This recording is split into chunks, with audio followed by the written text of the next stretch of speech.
Welcome friends, आज हम कक्षा 10 के प्रोज सेक्शन का first lesson the enchanted pool इसके बारे में पढ़ेंगे, जिसको कि सी राजगोपालाचारी ने लिखा था।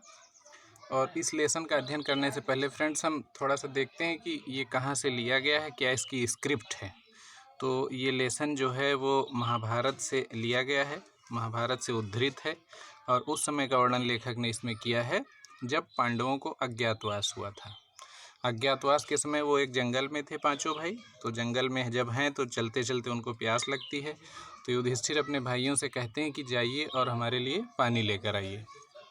तो सभी भाई एक एक करके जाते हैं और पानी की तलाश में इधर उधर भटकते हैं, लेकिन पानी उनको नहीं मिलता है, वापस नहीं लौटते हैं। तो काफ़ी देर इंतज़ार करने के बाद जब युधिष्ठिर जी परेशान हो जाते हैं, सोचते हैं कि हमारे भाइयों को क्या हो गया, अभी पानी लेकर क्यों नहीं लौटे हैं।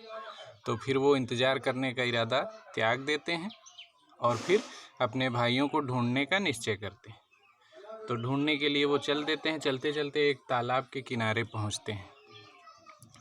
देखते क्या है कि उनके सभी भाई तालाब के किनारे मरे हुए पड़े हैं। और फिर लेकिन उनको प्यास भी बहुत तेज़ लगी थी। तो प्यास को बुझाने के लिए जैसे ही वे तालाब के पास पहुंचते हैं और पानी जैसे ही पीने के लिए झुकते हैं, तो एक अदृश्य आवाज़ कहीं से आती है। वो आवाज़ कहती है उनसे कि पानी पीने का प्रयास मत कीजिए, नहीं तो आपके भाइयों के साथ जो हुआ है वही आपके साथ भी होगा। सबसे पहले मेरे प्रश्नों के उत्तर दीजिए और उसके बाद आप पानी पी सकते हैं। तो युधिष्ठिर जी जो थे वो बहुत बुद्धिमान थे। वो समझ जाते हैं कि उनके भाइयों के साथ क्या हुआ है और फिर वो पानी पीने का इरादा छोड़ देते हैं। वो कहते हैं कि ठीक है, पहले आप अपने प्रश्न पूछिए। तो वो एक यक्ष था दोस्तों। यक्ष जो है फिर धीरे धीरे उनसे प्रश्न पूछता है और वो धीरे धीरे करके सारे प्रश्नों के उत्तर देते जाते हैं। और उत्तर देने के बाद वो यक्ष जो है वो प्रसन्न हो जाता है और अंत में एक प्रश्न उससे पूछता है कि अब आप अपने चारों भाइयों में से एक भाई को जीवित कर सकते हैं। तो युधिष्ठिर जी कहते हैं कि नकुल को जीवित कर दो। तो यक्ष कहता है कि नकुल आपके सगे भाई नहीं हैं, तो उनको कैसे जीवित कर दिया जाए। तो युधिष्ठिर जी कहते हैं कि मेरे पिताजी की 2 पत्नियां थी, कुंती और माद्री। तो मैं जीवित हूँ, यानी कुंती का एक पुत्र जीवित है। तो नियम यही कहता है, न्याय यही कहता है कि पलड़ा दोनों तरफ बराबर होना चाहिए, इसलिए माद्री का भी एक पुत्र जीवित होना चाहिए। तो इस बात से यक्ष जो है वो बहुत प्रसन्न होता है और उनके सभी भाइयों को जीवित होने की अनुमति प्रदान कर देता है। अब दोस्तों आते हैं बुक पे। अपनी अपनी बुकों को खोल लीजिए। फर्स्ट स्टैंजा इसका देखते हैं friends. Yudhishthira waited for his brothers in anxiety and thirst. Yudhishthira इंतजार कर रहे हैं अपने भाइयों का, तनाव और प्यास में बैठे हैं। तनाव में और प्यास में बैठे हुए अपने भाइयों का इंतजार कर रहे हैं और सोच रहे हैं। Can they have been subjected to a curse. क्या वे एक अभिशाप में फंस गए हैं। Are they still wandering about in the forest in search of water. या वे अभी तक इस जंगल में पानी की तलाश में घूम रहे हैं। Can they have fainted. क्या वे मूर्छित हो गए हैं। Are died of thirst. या वे प्यास से मर गए हैं। Unable to bear these thoughts. जब इन विचारों को सहने में वे असमर्थ हो गए। And driven by an overpowering thirst. और तीव्र प्यास से व्याकुल हो गए। He gave up waiting. तो उन्होंने इंतजार करने का इरादा छोड़ दिया। And started out to look for his brothers. और अपने भाइयों को देखने का निश्चय किया। And the pool hoping that he might find them. और इस आशा में कि उन्हें तालाब भी मिल जाएगा और अपने भाइयों को ढूंढ भी लेंगे। इस आशा में उन्होंने इंतजार करने का इरादा छोड़ दिया और चले गए आगे।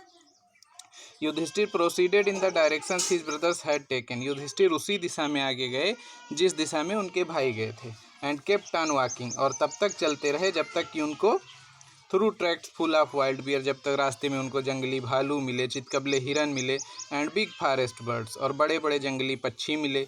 Till he came upon a beautiful green meadow. और जब तक चलते रहे जब तक उनको एक सुंदर स्वच्छ पानी का एक तालाब नहीं मिल गया। बट व्हेन ही सा हिज ब्रदर्स। लेकिन जब उन्होंने अपने भाइयों को देखा, lying there like flagpoles, जो वहाँ खम्भों की तरीके से पड़े हुए थे। Unable to restrain his grief. तो अपने दुख को सहने में असमर्थ हो गए। He lifted his voice and wept. तो तेज आवाज़ में रोने लगे। रोकर क्या कहते हैं, विलाप करते हैं। He touch the faces of Bhim and Arjun, उन्होंने भीम और अर्जुन के चेहरों को छुआ। As they so still and silent, वे बहुत स्थिर थे और चुपचाप थे। एंड मोर्न, ठीक है, और जब उनको देखा कि वे स्थिर और चुपचाप यानी मृत लेटे हुए हैं तो मोर्न, वे बिलाप करने लगे और वे कह रहे हैं was this to be the end of all our woes, उन्होंने कहा कि जो हमने शपथ ली थी क्या यही उसका अंत है। Just when our exile is about to end, जैसे ही हमारा अज्ञातवास खत्म होने वाला था, you have been taken away, तो तुम सब हमको छोड़ करके चले गए। Even the gods have forsaken me in my misfortune, मेरे दुर्भाग्य पर ईश्वर मुझे कभी माफ़ नहीं करेगा। As he looked at their mighty limbs, जैसे जैसे उन्होंने उनके बड़े अंगों को देखा, नाउ सो हेल्पलेस, अब वे बहुत निरीह थे। He sadly wondered who could have been powerful enough to kill them, उन्होंने दुखी होकर सोचा कि कौन इतना पर्याप्त शक्तिशाली हो गया जिसने हमारे भाइयों को मार दिया। Then he too descended into pool, इसके बाद वे भी उसी तालाब की ओर आकर्षित हो गए। Drawn to the water by an overpowering thirst, तीव्र प्यास से व्याकुल हो गए, तो जब पानी के तालाब को देखा तो उसकी ओर खींचे चले गए। At once the voice without farmer, और अचानक जैसे ही पानी पीने वाले थे, एक आवाज़, ठीक है, जिसकी कोई शक्ल नहीं थी, उसने उनको चेतावनी दी। योर ब्रदर्स डाइड, आपके भाई मर गए हैं। Because they did not heed my words, क्योंकि उन्होंने मेरे शब्दों को नहीं सुना। They tried to drink water without answering my questions, उन्होंने बिना मेरे प्रश्नों के उत्तर दिए हुए पानी पीने का प्रयास किया। डू नॉट फॉलो देम, उनका अनुसरण मत करो, यानी कि जो काम उन्होंने किया है वो ना करो। आंसर माई क्वेश्चंस फर्स्ट, सबसे पहले मेरे प्रश्नों के उत्तर दो। And then you can quench your thirst, और इसके बाद तुम अपनी प्यास बुझा सकते हो। This pool belongs to me, ये तालाब जो है वो मेरा है। It did not take Yudhishthira a moment to understand that these could be none other than the words of Yaksha, Yudhishthira को ये सोचने में एक क्षण का भी समय नहीं लगा, ये समझने में एक क्षण का भी समय नहीं लगा कि ये किसी और के नहीं बल्कि एक यक्ष के शब्द हैं। एंड गेस्ट, और उन्होंने, गेस्ट मीन्स अनुमान लगाना, और उन्होंने अनुमान लगा लिया what had happened to his brothers, कि उनके भाइयों के साथ क्या हुआ है। It took him no time to see a possible way, और उनको यही एक संभावित रास्ता दिखाई दिया of bringing them back to life, कि जिसके द्वारा वे अपने भाइयों को जीवन वापस दे सकते थे। He said to the bodiless voice, उन्होंने अदृश्य आवाज़ से कहा प्लीज आस्क योर क्वेश्चंस, कृपया अपने प्रश्न पूछिए। The voice put questions rapidly one after another, उस आवाज़ ने एक के बाद एक करके प्रश्न पूछने शुरू किए। पहला प्रश्न पूछा व्हाट रिस्क्यूज मैन इन डेंजर, मनुष्य की खतरे में सुरक्षा कौन करता है। तो युधिष्ठिर जी ने उत्तर दिया करेज, माने साहस, साहस ही मनुष्य की खतरे में सुरक्षा करता है। By the study of which science does man become wise, और कौन से विज्ञान का अध्ययन करके मनुष्य बुद्धिमान बन जाता है। नॉट बाय स्टडिंग एनी शास्त्र, युधिष्ठिर जी ने कहा नॉट बाय स्टडिंग एनी शास्त्र, किसी शास्त्र का अध्ययन करने से मनुष्य बुद्धिमान नहीं बनता। It is by association with the great in wisdom that he gets wisdom, यानी बुद्धिजीवी लोगों के साथ रहकर ही वो बुद्धि प्राप्त करता है। द यक्ष, फिर यक्ष ने पूछा what is swifter than the wind, माने हवा से भी अधिक तेज क्या चलता है। तो युधिष्ठिर जी ने उत्तर दिया माइंड, माने मन, मन जो है वो हवा से भी अधिक तेज चलता है। What is more faded than a dried strike, सूखे हुए तिनके से भी अधिक ज्वलनशील क्या होता है। ए सारो स्ट्राइक एन हार्ट, एक दुख में डूबा हुआ हृदय जो है वो सूखे हुए तिनके से भी अधिक ज्वलनशील होता है। What be friends a traveller, एक यात्री का मित्र कौन होता है। लर्निंग, लर्निंग मीन्स अध्ययन करना, अध्ययन करना एक यात्री का मित्र होता है। Who is the friend of one who stays at home, एक व्यक्ति जो घर पर स्टे करता है यानी रुकता है, उसका मित्र कौन होता है। द वाइफ मीन्स पत्नी। Who accompanies a man in death, और मृत्यु के समय मनुष्य के साथ क्या रहता है। तो धर्म, dharma that alone accompanies the soul in its solitary journey after death, यानी मृत्यु के बाद मनुष्य की आत्मा की एकांत यात्रा में जो धर्म के कार्य वो करता है वही उसके साथ चलते हैं। Which is the biggest vessel, सबसे बड़ी धारिता क्या है। द अर्थ माने पृथ्वी। Which contains all within itself, जिसने सब कुछ अपने आप पर धारण किया है। इज़ द ग्रेटेस्ट वेसल, यही सबसे बड़ी धारिता है। अगला क्वेश्चन पूछा व्हाट इज हैप्पीनेस, खुशियाँ क्या है। Happiness is the result of good conduct, जो अच्छे आचरण हम करते हैं उसका परिणाम जो हमको मिलता है वही खुशियाँ हैं। What is that by giving up which man becomes loved by all, और कौन सी ऐसी चीज़ है जिसको छोड़ करके मनुष्य सबका प्रिय बन जाता है। प्राइड माने घमंड। For if man gives up being proud, यदि मनुष्य घमंड करना छोड़ दे, he will be loved by all, तो वो सबका प्रिय बन जाएगा। What is the loss which yields joy and not sorrow, और कौन सी ऐसी चीज़ है जिसको खोने से मनुष्य आनंद का अनुभव करता है, दुख का अनुभव नहीं करता। एंगर माने क्रोध। If we give up being angry, यदि हम क्रोध करना छोड़ दें, we will no longer be subject to sorrow, तो हमारे पास दुखी होने का कोई कारण नहीं रहेगा। What is that by giving up which man becomes rich, और कौन सी ऐसी चीज़ है जिसको त्याग करके छोड़ करके मनुष्य धनवान हो जाता है। डिजायर मीन्स इच्छाएं। If man gives up being ग्रेडी, यदि मनुष्य लालच करना छोड़ दे, अपनी इच्छाओं पर नियंत्रण कर ले, तो ही विल बिकम वेल्थी, तो वो धनवान बन जाएगा। What makes one a real ब्राह्मण, एक मनुष्य को सच्चा ब्राह्मण, वास्तविक ब्राह्मण क्या बनाता है।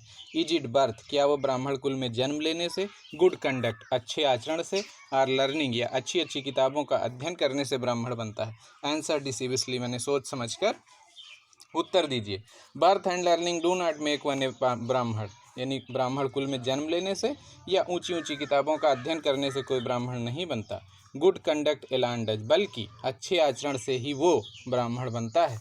How ever learn a person में बी, यद्यप किसी व्यक्ति ने अध्ययन किया है, अध्ययन कर सकता है, he will not be a Brahmin, तो ब्राह्मण नहीं हो सकता। Without giving up bad habits, जब तक उसने अपनी गंदी आदतें नहीं छोड़ी। Even though he may be learn in 4 Vedas, यद्यप उसने 4 वेदों का अध्ययन कर लिया। A man of bad conduct, और फिर भी उसका आचरण बुरा है, खराब है, falls to a lower class, तो वो एक निचली श्रेणी का व्यक्ति माना जाएगा। What is the greatest wonder in the world, इस संसार का सबसे महान आश्चर्य क्या है। Every day men see creatures depart to Yama's kingdom, प्रत्येक दिन हम लोग देखते हैं कि सभी प्राणी मर करके यमलोक पहुंच जाते हैं। And yet those who remain want to live forever, और फिर भी हम लोग चाहते हैं कि हमेशा जीवित रहें और जानते हैं कि हमें मरना है। यही सच्चाई ही, this truly is the greatest wonder, यही सच्चाई सबसे बड़ा आश्चर्य है। 10 इस प्रकार से द यक्ष पुट मेनी क्वेश्चंस, यक्ष ने कई प्रश्न पूछे। And Yudhishthira answered them all, Yudhishthira ने उन सभी प्रश्नों का उत्तर दे दिया। इन द एंड, अंत में द यक्ष आस्क्ड, यक्ष ने पूछा, ओ किंग, अरे राजा, one of your dead brothers can now be revived, जब सभी प्रश्नों के उत्तर युधिष्ठिर ने दे दिए तो यक्ष प्रसन्न हुआ। उसने कहा कि जो 4 भाई आपके मरे हुए पड़े हैं उनमें से एक भाई को अब आप जीवित कर सकते हैं। Who do you want to come back to life, आप किसको जीवन दान देना चाहते हैं। It took Yudhishthira a moment to think, Yudhishthira ने ये सोचने में एक क्षण का समय लिया। एंड देन ही विस्ड, और इसके बाद उन्होंने इच्छा जाहिर की। दैट द क्लाउड कॉम्प्लेक्सेंट, की मेघ वर्णों वाले, लोटस आइड, कमल जैसे सुंदर आँखों वाले, ब्रॉड चेस्टेड, चौड़ी छाती वाले, एंड लॉन्ग्ड आर्म नकुल, और लंबी भुजाओं वाले यानी भाग्यशाली Nakul, lying like a fallen ebony tree, ठीक है, जो एक आबनूस के वृक्ष की तरीके से पड़े हुए हैं, माइट राइज, वो उड़ जाएं। द यक्ष वाज प्लीज्ड एट दिस, यक्ष इस पर प्रसन्न हुआ। एंड आस्क्ड युधिष्ठिर, और उसने पुनः युधिष्ठिर से पूछा, why did you choose Nakul in preference to Bhim, तुमने नकुल को भीम के स्थान पर क्यों चुना। Who has the strength of 16,000 elephant, जिसकी भुजाओं में 16,000 हाथियों का बल है, ऐसे भीम के स्थान पर तुमने नकुल को क्यों चुना। आई हैव हर्ड, मैंने सुना है, that Bhim is the most dear to you, कि भीम तुम्हें सबसे अधिक प्रिय हैं। एंड व्हाई नॉट अर्जुन, और अर्जुन को क्यों नहीं चुना। Whose strength in arms is your protection, जिसकी भुजाओं का बल सदैव आपकी सुरक्षा करता है। Tell me why you choose Nakul, मुझे बताइए कि आपने नकुल को क्यों चुना। Rather than either of these two, इन दोनों के स्थान पर। युधिष्ठिर रिप्लाइड, युधिष्ठिर ने उत्तर दिया, ओ यक्ष, अरे यक्ष, धर्म is the only shield of man, धर्म मनुष्य का एकमात्र रक्षक है। एंड नॉट भीम और अर्जुन, भीम और अर्जुन नहीं, बल्कि धर्म ही मनुष्य का एकमात्र रक्षक है। इफ़ धर्म इज गिवन अप, यदि धर्म का परित्याग कर दिया जाएगा, मैन विल बी रूइंड, तो मनुष्य नष्ट हो जाएगा। Kunti and Madri were the 2 wives of my father, Kunti और माद्री मेरे पिताजी की 2 पत्नियां हैं। आई एम एलाइव, मैं जीवित हूँ। ए सन ऑफ कुंती, यानी कुंती का एक पुत्र जीवित है। एंड सो, और इसलिए, सी इज नॉट कम्प्लीटली ब्रीव्ड, इसलिए वो पूरी तरीके से वंचित नहीं हुई है, यानी पुत्र विहीन नहीं हुई है। In order that the scales of justice में बी इवन, और न्याय यही कहता है कि न्याय का पलड़ा दोनों तरफ बराबर होना चाहिए। इसीलिए आई आस्क दैट माद्री सन, इसीलिए मैंने माद्री के पुत्र नकुल में रिवाइव, नकुल को जीवित करने के लिए कहा है। The Yaksha was most pleased with Yudhishthira's impartiality. Yaksha Yudhishthira की निष्पक्षता से बहुत प्रसन्न हुए। And granted that all his brothers would come back to life, और उसने अनुमति प्रदान कर दी कि युधिष्ठिर के सभी भाइयों को जीवनदान मिल जाए। उसने सभी को जीवित कर दिया। इट वॉज यम, ठीक है, ये यमराज थे। द लॉर्ड ऑफ डेथ, जो मृत्यु के देवता हैं।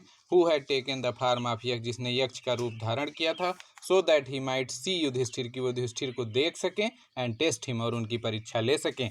ही एम्ब्रेस्ड युधिष्ठिर, उसने युधिष्ठिर को गले से लगाया। एंड ब्लेस्ड हिम, उन्हें आशीर्वाद दिया। देन ही डिसअपियर्ड, और इसके बाद वे अदृश्य हो गए। ये आपका टेक्स्ट का जो चैप्टर 1 था द एन्चेंटेड पूल, वो कंप्लीट हो गया। अब कल से अगले वीडियो में हम आपको इसके क्वेश्चन आंसर, वोकैब सेक्शन, पूरा एक्सरसाइज हल करेंगे। जैसे जैसे हल करेंगे आगे के वीडियो में आपको धीरे धीरे हर चीज़ बताते रहेंगे।